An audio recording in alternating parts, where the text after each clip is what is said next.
ദേവസ്വം മന്ത്രി കടകംപള്ളി സുരേന്ദ്രൻ മാധ്യമങ്ങളെ കാണുന്നു തത്സമയം.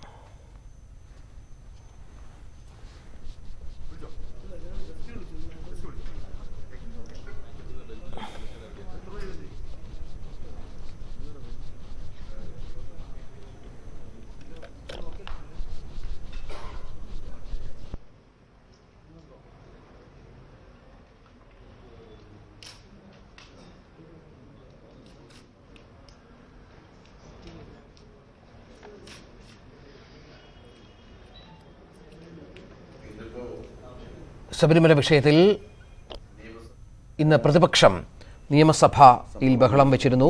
തുടർന്ന് നിയമസഭാ സമ്മേളനം പിരിഞ്ഞു. ശബരിമലയുമായിട്ട് ഉയർന്നു വന്ന അതിനുശേഷം ഇപ്പോൾ കടകംപള്ളി മാധ്യമങ്ങളെ കാണും. പ്രതിപക്ഷം ഓടി ഒളിക്കാൻ ശ്രമിക്കുന്നു എന്നുള്ളതിൻ്റെ ശരിയായ ഒരു ചിത്രം നമുക്ക് നൽകുന്നതാണ്. ബഹുമാന്യനായിട്ടുള്ള ശ്രീ തിരുവഞ്ചൂർ രാധാകൃഷ്ണൻ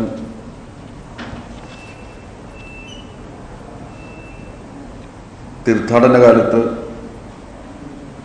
ഭക്തജനങ്ങളെത്തുന്ന ശബരിമലയിൽ ടോയ്ലറ്റ് റൂമുകൾ, ക്ലോക്ക് റൂമുകൾ, വിരിവയ്ക്കാനുള്ള സൗകര്യങ്ങൾ, കുടിവെള്ളം ഇവയുടെ അപര്യാപ്തത മൂലം തീർത്ഥാടകരും പോലീസ്, KSRTC ഉദ്യോഗസ്ഥരും വളരെയേറെ പ്രയാസങ്ങൾ അനുഭവിക്കുകയാണെന്നും ടോയ്ലറ്റ് ബ്ലോക്കിൻ്റെ നിർമ്മാണം പകുതി വഴിയിലാണെന്നും പ്രളയം മൂലം തകർന്ന രാമമൂർത്തി മണ്ഡപം പുനർനിർമ്മിക്കാത്തത് മൂലം വിരിവയ്ക്കാൻ പോലും സൗകര്യം ലഭ്യമല്ലെന്നും ഇതെല്ലാം കൊണ്ട് തീർത്ഥാടകരുടെ എണ്ണത്തിൽ ഗണ്യമായ കുറവാണ് അനുഭവപ്പെടുന്നതെന്നും തീർത്ഥാടകർക്ക് പ്രാഥമിക സൗകര്യം ഏർപ്പെടുത്തുന്നതിൽ ഗവൺമെൻറ്റുണ്ടായ വീഴ്ച മൂലം ശബരിമല തീർത്ഥാടനം പ്രതിസന്ധിയിലായിരിക്കുന്നു എന്നും ആക്ഷേപിച്ചുകൊണ്ടുള്ള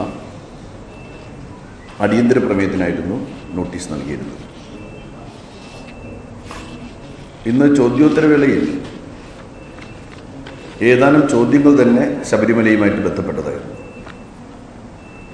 മൂന്നാമത്തെ ചോദ്യം സുപ്രീം കോടതിയുടെ വിധിയുമായിട്ട് ബന്ധപ്പെട്ട ചോദ്യമായിരുന്നു. ആ ചോദ്യത്തോടൊപ്പം തന്നെ ക്ലബ് ചെയ്യാൻ കഴിയുന്നതായിട്ടുള്ള മറ്റേതാനും ചോദ്യങ്ങളും ഫ്ലോറിൽ തന്നെ വരുന്നൊരു സാഹചര്യമുണ്ടായിരുന്നു. എന്ന് പറഞ്ഞാൽ അടിയന്തര പ്രമേയം ഉയർത്തുന്നതായിട്ടുള്ള പ്രധാനപ്പെട്ട പ്രശ്നങ്ങളടക്കം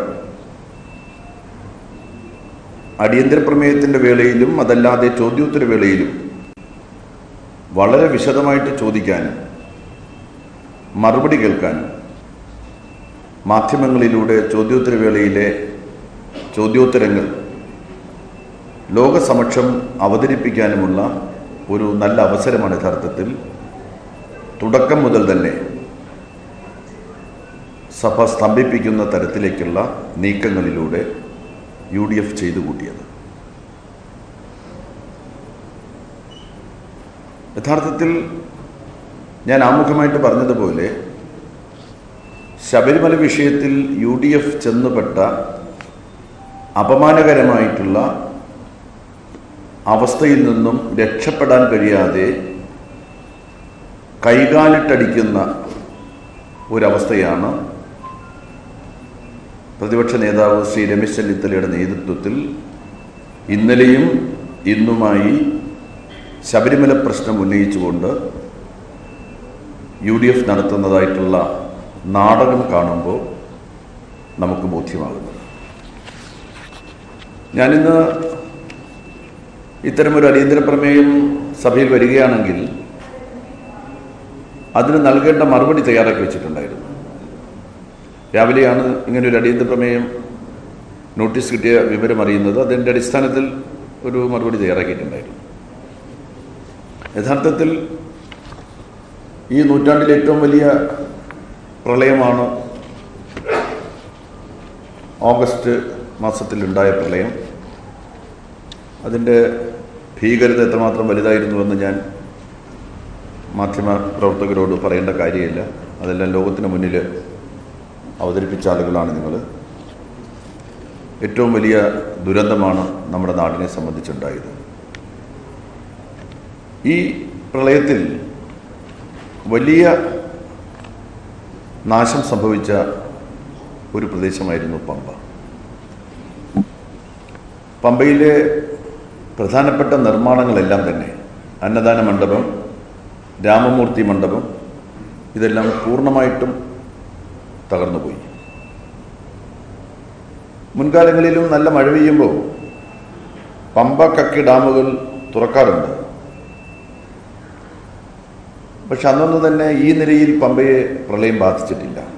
ഇപ്രാവശ്യം പ്രളയത്തിൽ 2 നില കെട്ടിടത്തിൻ്റെ ഉയരത്തിലാണ് വെള്ളം ഉയർന്നു പൊങ്ങിയത്.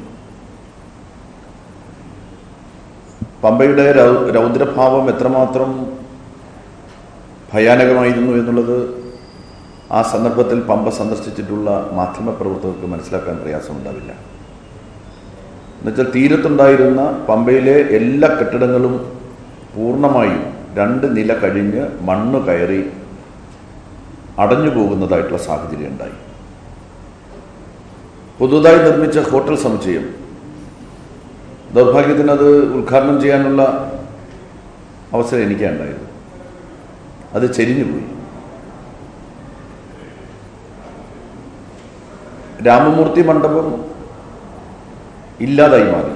2000 ആളുകൾക്ക് വിരിവയ്ക്കാൻ പറ്റുന്നൊരു മണ്ഡപമായിരുന്നു. അത് ഒഴുകിപ്പോയി. ടോയ്ലറ്റ് ബ്ലോക്കുകൾ പൊതുവെ തകർന്നുപോയി. 390 യൂണിറ്റുകളാണ് അവിടെ ഉണ്ടായിരുന്നത്. അതിൽ 120 യൂണിറ്റുകൾ അടങ്ങുന്നതായിട്ടുള്ള ഒരു ബ്ലോക്ക് സമ്പൂർണ്ണമായിട്ടും തകർന്നു. 270 മണ്ണും മറ്റുമെല്ലാം അടിഞ്ഞ് പ്രവർത്തനരഹിതമായി. പമ്പയിലെ ഇരുകരകളെയും ബന്ധിപ്പിച്ചിരുന്ന 2 പാലങ്ങൾ അപ്രത്യക്ഷമായി. പമ്പ രൗദ്രഭാവത്തോടുകൂടി ഗതിമാറി ഒഴുകുന്നതായിട്ടുള്ള സാഹചര്യമാണ് അവിടെ ഉണ്ടായത്. 2 പാലങ്ങളും ഇല്ലാതെ വന്ന സാഹചര്യം നമുക്ക് ഓർമ്മയുണ്ട്.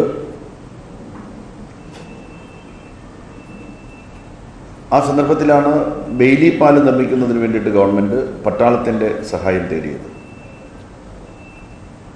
നദിയുടെ തീരത്ത് അശാസ്ത്രീയമായിട്ട് നിർമ്മിച്ച കോൺക്രീറ്റ് കെട്ടിടങ്ങളെല്ലാം തന്നെ പ്രളയം കവർന്ന കാഴ്ചയാണ് പ്രളയത്തിന് ശേഷം നമ്മൾ കാണുന്നത്. നദിയുടെ തീരത്ത് നിർമ്മാണ പ്രവർത്തനങ്ങൾ നടത്തുമ്പോൾ സാധാരണഗതിയിൽ പാലിക്കേണ്ട ഒരു മുൻകരുതലും പാലിക്കാത്തതാണ് ഈ തകർച്ചയ്ക്കെല്ലാം കാരണമായ വലിയ വിനയായിട്ട് മാറിയത്. ത്രിവേണി പൂർണ്ണമായിട്ട് മുങ്ങിപ്പോയി.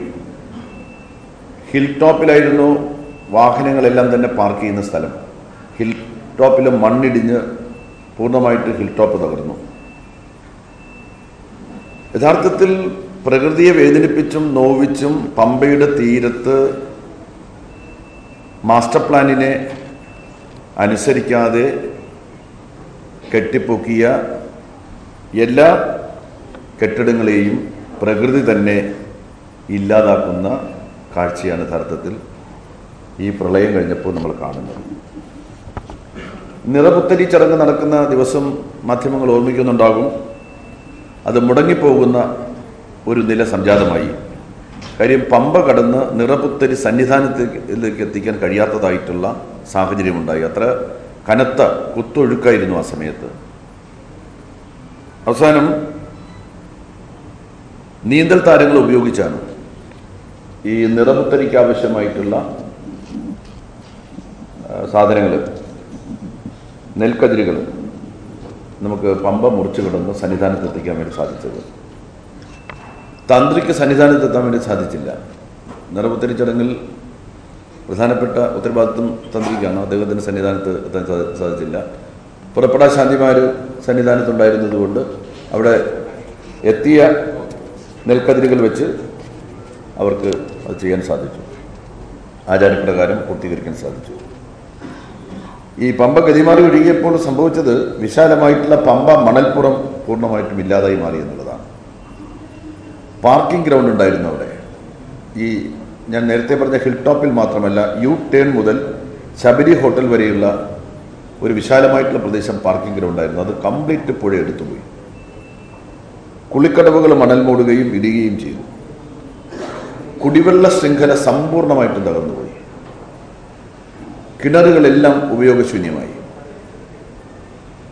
പമ്പയിലൊരു ആശുപത്രി സമുച്ചയമുണ്ടായിരുന്നു. അതിൻ്റെ 2 നിലയും മണ്ണ് കയറി പൂർണ്ണമായിട്ടും ഉപയോഗശൂന്യമായി. പമ്പയിൽ 2 ആൾ പൊക്കത്തിൽ 2 കിലോമീറ്റർ ദൂരത്തിൽ വലിയ മണൽത്തിട്ട രൂപപ്പെട്ടു. അന്നത്തെ ഒരു കണക്കെന്ന് പറയുന്നത് 4 കോടിയോളം രൂപ വിലമതിക്കുന്നതായിട്ടുള്ള മണ്ണാണ് പമ്പയുടെ പരിസരത്ത് തന്നെ അടിഞ്ഞുകൂടിയത്. മണൽ നീക്കം ചെയ്ത് പമ്പയെ പഴയ ഗതിയിലേക്ക് തിരികെ കൊണ്ടുവരിക എന്നുള്ളത് അസാധ്യമാണെന്ന വിലയിരുത്തൽ പോലും ആ ദിവസങ്ങളിൽ മാധ്യമങ്ങൾ തന്നെ നടത്തി. കക്കി ഡാമിൽ നിന്ന് ഒഴുകിയെത്തിയ മണൽ പമ്പയിൽ നിന്ന് 19 കിലോമീറ്റർ ദൂരമുള്ള അട്ടത്തോട് വരെ അടിഞ്ഞുകൂടിയിട്ടുണ്ടായിരുന്നു. യഥാർത്ഥത്തിൽ ഭഗീരഥ പ്രയത്നം നടത്തിയാണ് ഗതിമാറി ഒഴുകിയ പമ്പയെ പഴയ രൂപത്തിലേക്ക് കൊണ്ടുവരാൻ സാധിച്ചത്.